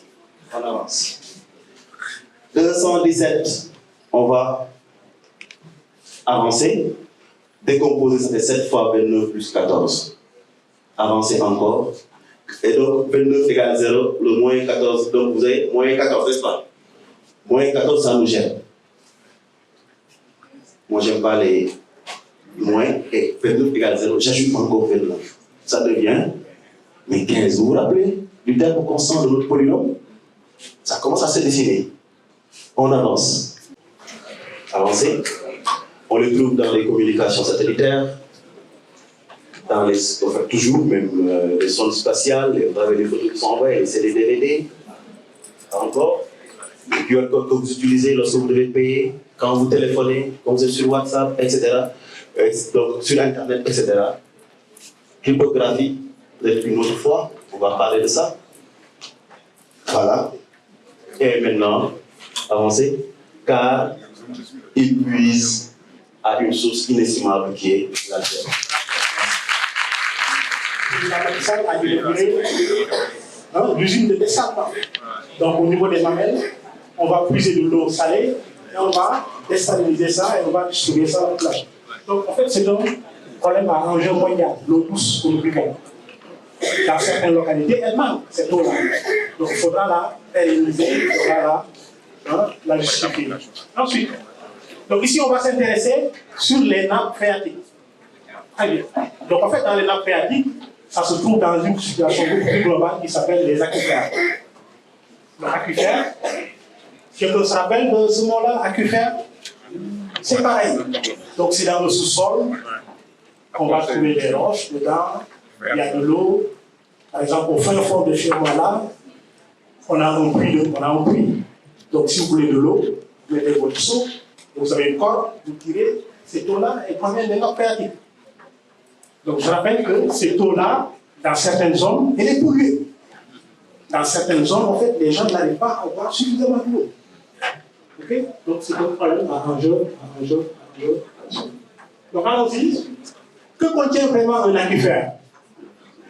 La réponse est déjà dit tout à l'heure. Il contient quoi? Il contient de l'eau. Est-ce qu'il n'y a que de l'eau?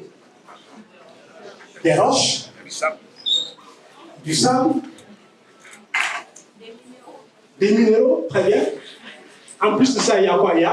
Parce qu'il faut qu'il y ait de l'espace pour l'eau. Donc ça, c'est un aquifère. On appelle ça aquifère costal. C'est-à-dire que c'est au bord de la mer. Là, on est à Dakar, là. On est proche de l'océan, la mer. Donc, vous voyez, un marron, c'est un peu la surface là où nous habitons. Dans le sous-sol, comme on l'a dit tout à l'heure, c'est la nappe phréatique, c'est l'aquifère. Vous voyez, il y a de l'eau. Donc, tout à l'heure, on avait dit que l'aquifère ne contient pas que de... Parce que sinon, on allait s'affaisser. Donc, il y a des roches qui tiennent bien la structure là. Donc, on va comprendre notre système-là. Mais la problématique que je veux citer ici, c'est ce qu'on appelle la salinisation des aquifères. Il y a plein de puits de pompage.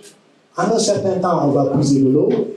Mais quand on continue de forcer, par exemple à Dakar, l'été il fait chaud, les gens veulent boire, il faut pomper. En un certain moment, regardez, en bas là, le premier, voilà, ça c'est ce qu'on appelle le ruisseau salé. En fait, il y a de l'eau saumâtre qui commence à aller vers le puits de pompage. Et dès qu'on commence à puiser et que c'est de l'eau salée, on dit que le puits est mort. Il faut arrêter. Il faut changer de puits. Mais imaginez quelqu'un qui construit un puits, il va payer des millions. Il ne faut pas que 2 jours après on lui dise votre puits est mort, il faut changer. Il n'aura pas d'argent pour dépenser. Donc ce qu'il faut savoir, c'est à travers les mathématiques, on va essayer de comprendre, de savoir quand est-ce qu'il faut s'arrêter, quand est-ce qu'il faut puiser et laisser la nappe se reposer. Est-ce que tout le monde a compris jusque-là le principe? Très bien. Donc pour faire ça, comme on a perdu beaucoup de temps, on va aller directement dans ce qu'on appelle les équations aux dérivées partielles. Donc c'est des équations où on a une dérivée en temps et en espace. Donc elle prend en compte le temporel et le spatial. On va? Très bien.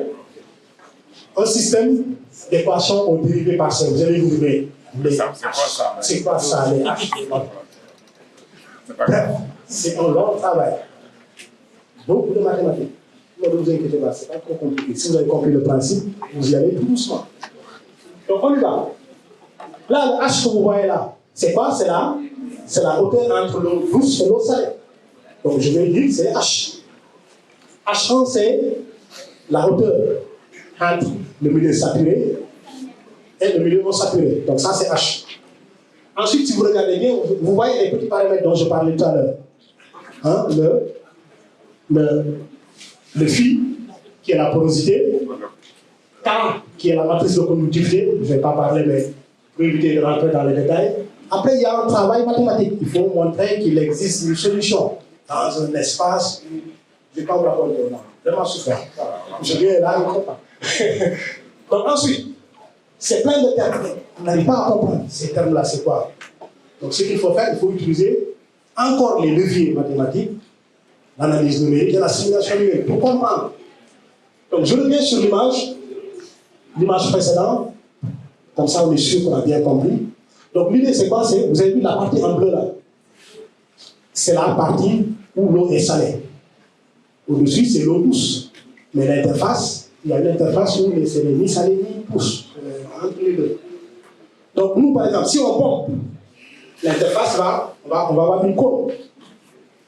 C'est naturel, hein? C'est ce qu'on doit observer. Si on n'observe pas ça, c'est que ce n'est pas bon. Par contre, si on injecte, la nappe doit aller vers le bas. Voilà, c'est ce qu'on va essayer de reproduire là. Donc, j'ai dit tout à l'heure, ça c'est une équation continue, système d'équation continue. Pour passer à l'analyse numérique, il faut discrétiser. On va à l'image suivante. Là, j'ai un modèle. On a pris un cube, donc c'est le sous-sol.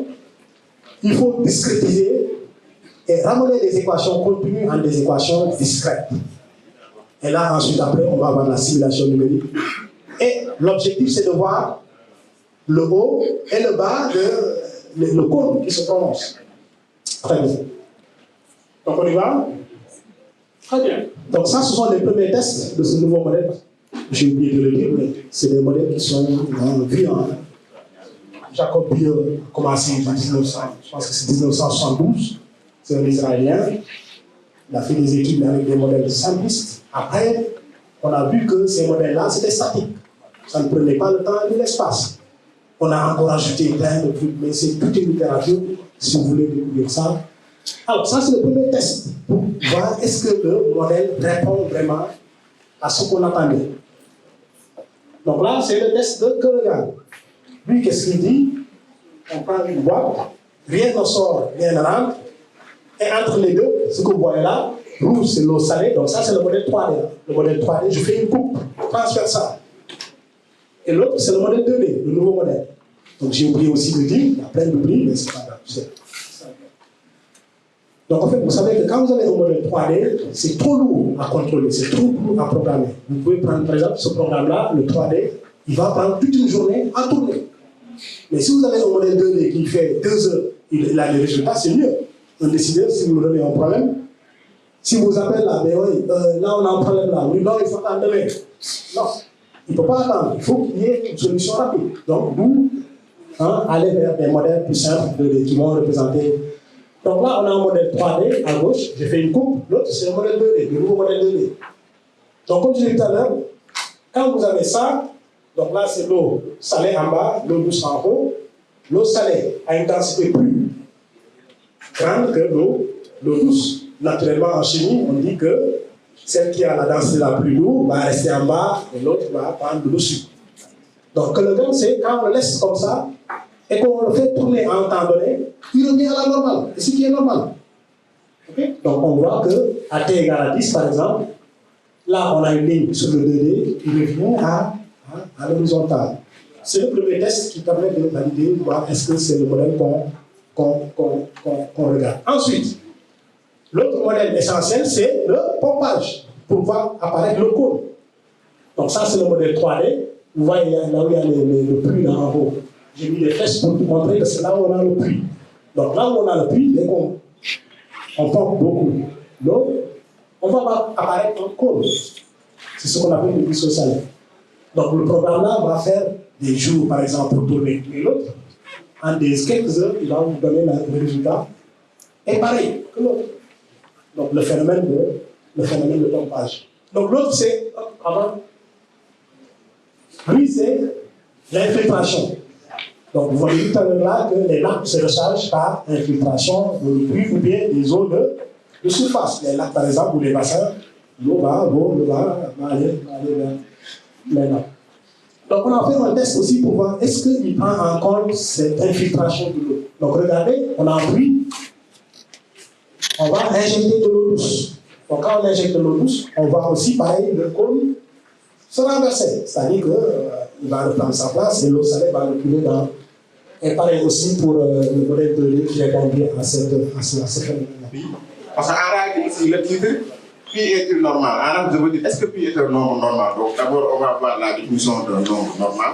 Après, on va voir est-ce que pi veut dire c'est écrit, critères. Et ensuite, terminer en beauté. En regardant que pi se souhaite un joyeux anniversaire à travers son développement décimal. Voilà. Donc, d'abord, pour la définition, soit x est un irrationnel strictement positif, il est toujours possible de l'écrire comme x égale à C0, C1, etc. Où les CI seront compris entre 0 et 2, dans ce cas, on est en base 2. Donc, le plus souvent, si p est égal à 10, nous sommes en base 10. Donc, d'habitude, le développement pour verrait 3 pi égale à 3, 4, etc. Ça, c'est le développement de pi en base 10. Donc, nous allons voir ici une première définition d'un nombre normal qui est une définition purement probabiliste. Donc, étant donné un entier B supérieur ou égal à 2, on dira qu'un nombre est B normal si toute séquence S de K chiffres apparaît, dans ce développement, apparaît à la fréquence 1 sur B à la puissance K. C'est-à-dire, pour étudier un nombre normal, vous prenez un nombre X, vous placez en base B, puis écrire le reste X en base B, puis son développement. Donc, on dira que le nombre sera normal si tu prends n'importe quelle séquence de longueur K, sa fréquence d'apparition dans ce développement est 1 sur B à la puissance K. Donc, si c'est une séquence de K chiffres qui ne vérifie pas, on dira que le nombre n'est pas normal. Donc, regardez cette définition. Cette définition montre que les nombres dans le développement décimal en caractère aléatoire ont une forte chance d'être normal. Donc, nous verrons que le développement décimal depuis en caractère trop aléatoire. Donc, vous pouvez continuer. Ça, c'est une définition mathématique qu'on utilise dans la plupart du temps pour montrer qu'un nombre est normal. Donc, notre A égale 0 jusqu'à B moins 1. L'ensemble des chiffres en base P et soit X un nombre réel. Donc, on va prendre une suite S de K chiffres. Le nombre sera normal. Si quel que soit S appartenant à K, limite quand temps le plus 1 de N de S N sur N égale à 1 sur B à la puissance K. Voilà, naturellement, un nombre qui n'est pas normal en base B est dit anormal en base B. Voilà, regardez l'exemple d'un premier nombre normal, c'est le nombre de Champernoun. Donc, quand vous prenez la suite des séquences consécutives, par exemple, vous prenez 0,1, 2, 3, 4, c'est-à-dire vous prenez la suite des nombres consécutifs d'une manière infinie, ça ne s'arrête pas. Vous aurez sûrement un nombre normal. Donc, ne vous fatiguez pas. En se plaçant dans une base B, faites la concaténation des termes d'une suite. Par exemple, prenez la suite des nombres pairs, la suite des nombres impairs, la suite des nombres premiers. Vous aurez sûrement un nombre qui est normal. Vous prenez aussi la suite des carrés parfaits, la suite des cubes. Tout ça, c'est les nombres normaux. Voilà. Donc, voici le développement décimal de pi. On a aussi donné un exemple du développement décimal de pi en base 2. Voilà. Donc, on va regarder le théorème de Borel qui dit que tous les nombres sont presque absolument normaux par rapport à la mesure de Lebesgue. Ça veut dire que la mesure de Lebesgue des nombres anormaux est égale à 0. Puisque les nombres rationnels forment une classe indénombrable de nombres anormaux, donc ce théorème-là nous montre que pi a une forte chance d'être normal. Parce que d'abord, pi a un développement décimal très aléatoire, mais aussi, quand vous prenez un irrationnel, à chaque fois, dans la plupart du temps, les irrationnels sont des nombres normaux. Donc ça veut dire que vraiment pi possède tous les critères pour être normal. Mais néanmoins, jusqu'à présent, depuis des siècles, on ne connaît pas si pi est un nombre normal ou pas, quoi. Mais vraiment, nous sommes très optimistes quant à pi est un nombre de normal, quoi. Voilà. Donc voici une autre définition aussi d'un nombre normal. Le nombre x est normal en base B lorsque la suite des parties fractionnaires xb à la puissance n est x sub modulo 1.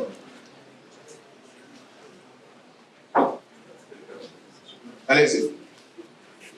Voilà. Regardez le premier résultat. En 2001, les écrans ont montré que si on parvenait à montrer que la suite suivante, la suite égale construite, et que distribuée modulo 1, on verra que le nombre pi sera 16 normal, par contre, il sera aussi 2 normal.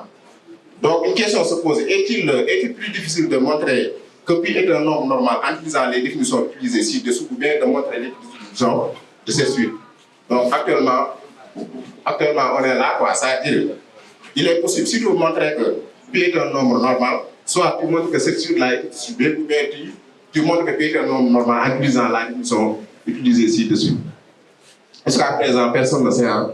Mais nous sommes en train de travailler sur ça. Voilà, cette partie-là est réservée aux lycéens.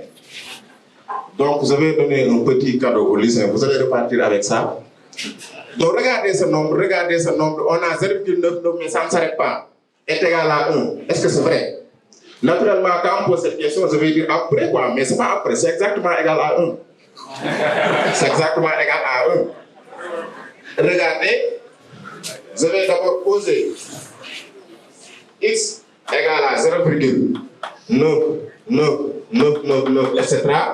Donc je vais calculer d'abord 10x. La virgule va se déplacer d'une fois, donc c'est 9,999, ça ne s'arrête pas. Et ça, je vais l'écrire comme 9 plus 0,9999, ça ne s'arrête pas. Et là, j'aurai 10x égale à 9 plus, ce nombre-là, c'est le x qui revient. Donc c'est x. Donc quand je transpose, j'aurai 10x moins x égale à 9. J'aurai 9x égale à 9. J'aurai x égale à 1.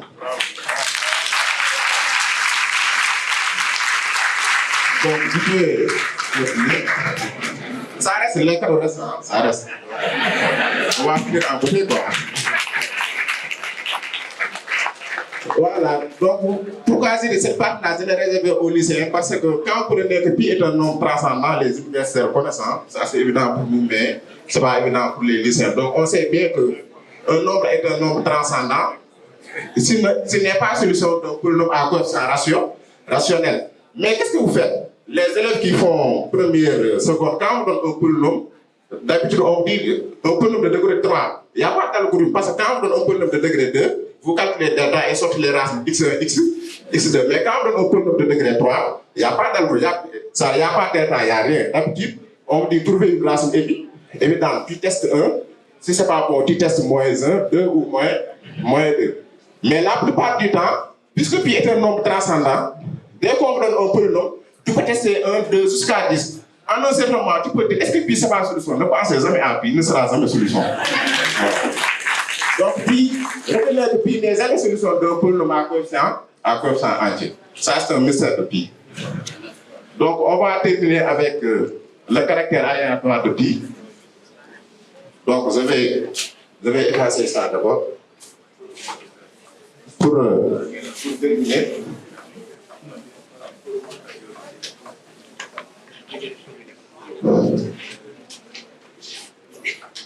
Donc, le caractère aléatoire du développement décimal de pi fait de lui un nombre mystérieux du fait que toutes les séquences possibles de chiffres apparaissent dans son développement. Donc, avec cette théorie, je suis sûr que quand je vais prendre la séquence, puisque toutes les séquences apparaissent dans le développement décimal, je suis sûr que la séquence ou bien le nombre 8455 652 346 va apparaître dans le développement en un certain moment. Donc, je suis sûr que je peux écrire pi égale à 3,14. Là, je peux mettre des pointillés. En un certain moment, j'aurai la séquence 8455 6. Et là, c'est 50. 52.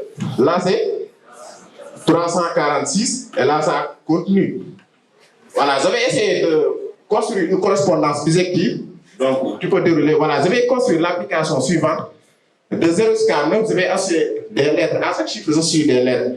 Donc, le 0, je vais l'associer à C, le 1 à S, le 2 à I, le 3 à D, etc. jusqu'à le 9 à G. Et ainsi la correspondance est construite à le 3, je vais l'associer à D, le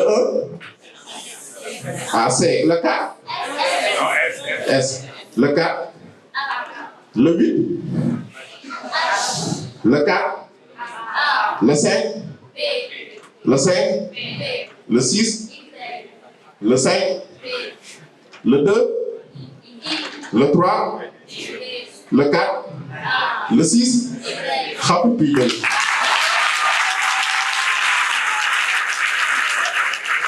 Donc je vais terminer pour remercier mon père, mon encadreur, mon idole, professeur Ismaël Diouf, le chef de département. Donc je vous donne un conseil parce que la plupart du temps, j'ai reçu dans le message, après mon mémoire, les gens me disent qu'il faut aller continuer les études en France parce que tu ne dois pas être dans ces universités. Mais je me dis souvent, quand il y a un professeur d'université qui n'a rien à envier aux autres d'Arbo, il faut rester. Donc, bonjour, monsieur le doyen. Bonjour. Il y a la presse qui est à côté. Est-ce que vous pouvez faire une petite présentation? Bonjour tout le monde, je suis professeur Bassirou, doyen de la faculté des sciences et techniques de l'université Cheikh. Aujourd'hui, vous avez organisé une journée des mathématiques à l'occasion de la célébration de la journée des mathématiques. Est-ce que vous pouvez revenir un peu sur la pertinence d'organiser cette journée? Oui, il me plaît de parler de cette journée des mathématiques parce que vous disiez que les sciences mathématiques constituent notamment la mère de toutes les sciences. Si vous voulez faire la physique, il faut les mathématiques. La chimie, il faut les mathématiques. La biologie, la géologie, il faut les mathématiques. Même les sciences sociales, il faut les mathématiques. Le droit, il faut les mathématiques. Les mathématiques constituent effectivement donc, un socle de toutes les sciences. Est-ce que vous pouvez revenir un peu sur... Vous avez parlé un peu de l'importance des mathématiques. Nous avons vu qu'il y avait beaucoup d'élèves invités à l'occasion. Pourquoi vous avez fait le choix d'inviter des élèves pour parler des mathématiques à l'occasion de cette journée? Alors, ce choix n'est pas fortuit parce qu'actuellement, nous devons encore davantage inciter les élèves à aimer les disciplines scientifiques, notamment les sciences de la vie et de la terre, la physique, la chimie et les mathématiques dans son ensemble. Et ce n'est pas à l'université qu'il faut former des physiciens, des chimistes. C'est au lycée, c'est depuis le lycée qu'il faut faire le travail. Faire des expériences dans les laboratoires et lycées pour que les élèves puissent véritablement non seulement comprendre les enseignements, mais également connaître les différentes applications des sciences et notamment des mathématiques et de la physique. Est-ce qu'au niveau de la faculté, vous avez une perspective, des projets où on peut améliorer l'étude des mathématiques, où on peut faire des innovations? Est-ce que vous avez des projets à faire? Oui, d'abord il y a le centre qu'on appelle IRMPT. Ça, c'est un centre dédié à l'enseignement des mathématiques. Mais également au niveau de la faculté de façon générale, l'objectif c'est de créer des pôles de professeurs qui régulièrement pourront entrer en contact avec les chefs d'établissement au niveau des lycées pour y faire dérouler des expériences de chimie, des expériences de physique. Parce que moi, j'ai quand même enseigné au lycée et je sais qu'on a besoin de renforcer quelquefois les capacités de nos collègues du secondaire dans le maniement des appareils de mesure, surtout en physique et en chimie. Et ce serait, je pense, une des voies qui nous permettrait d'avoir de bons scientifiques dans 3, 4 ans, 5 ans.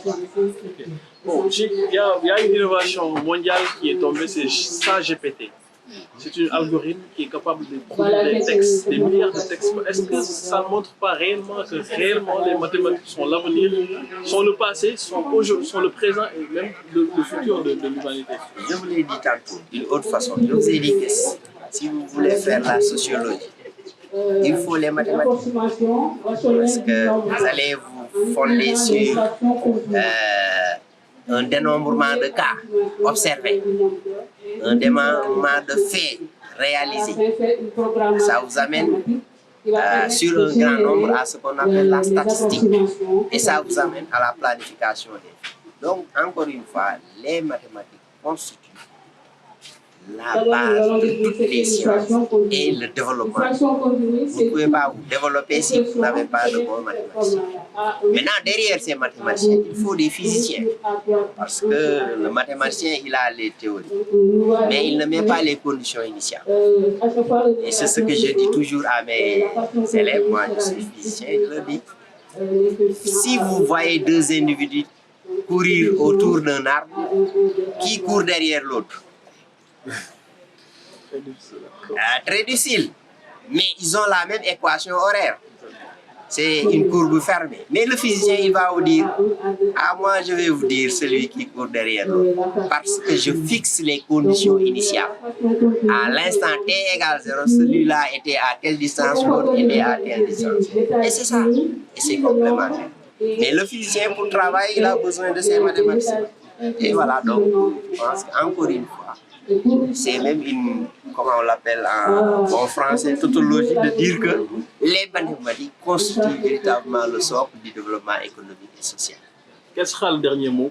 Vous remercier d'abord, vous, en tant que communicant, qui nous permet de relayer ce qu'on est en train de faire ici. Parce qu'enfermer dans nos amphis et démontrer des théories ne sert à rien.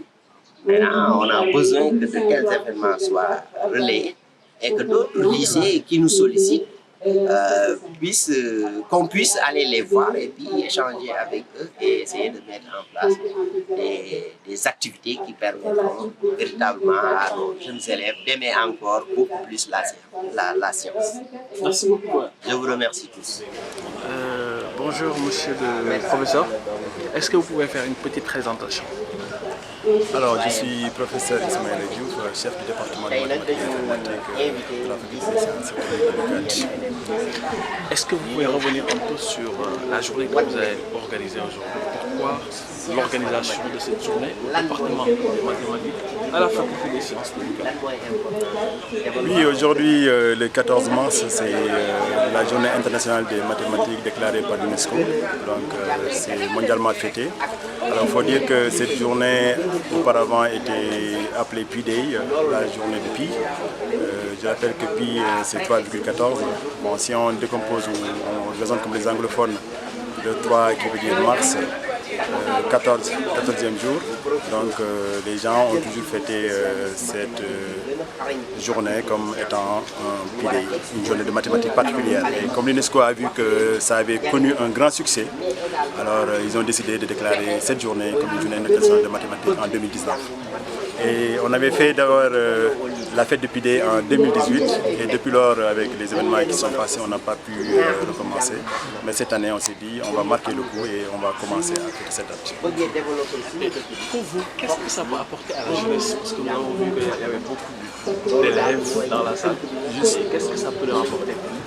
Ça peut apporter beaucoup de choses. C'est une sorte de porte ouverte, journée porte ouverte on va dire. C'est à la fois faire découvrir au lycée ce qui se fait à l'université, que ce n'est pas un mystère, que c'est des mathématiques qui sont accessibles. Et d'ailleurs le thème de cette année c'est mathématiques pour tous, mathématiques pour tout le monde. Et donc c'est même pour les lycéens, collégiens, même les parents qui peuvent comprendre que les maths sont à la base de tout. On fait tout avec les maths. Les maths ont permis à ce monde d'évoluer, de se développer et de connaître des mutations. Quel sera le dernier mot? Encourager tout le monde et puis à démystifier les maths. Alors à essayer d'avoir des citoyens avertis par rapport aux mathématiques. Je peux donner juste une petite anecdote. Quand je voyais pendant la Covid les gens qui disaient que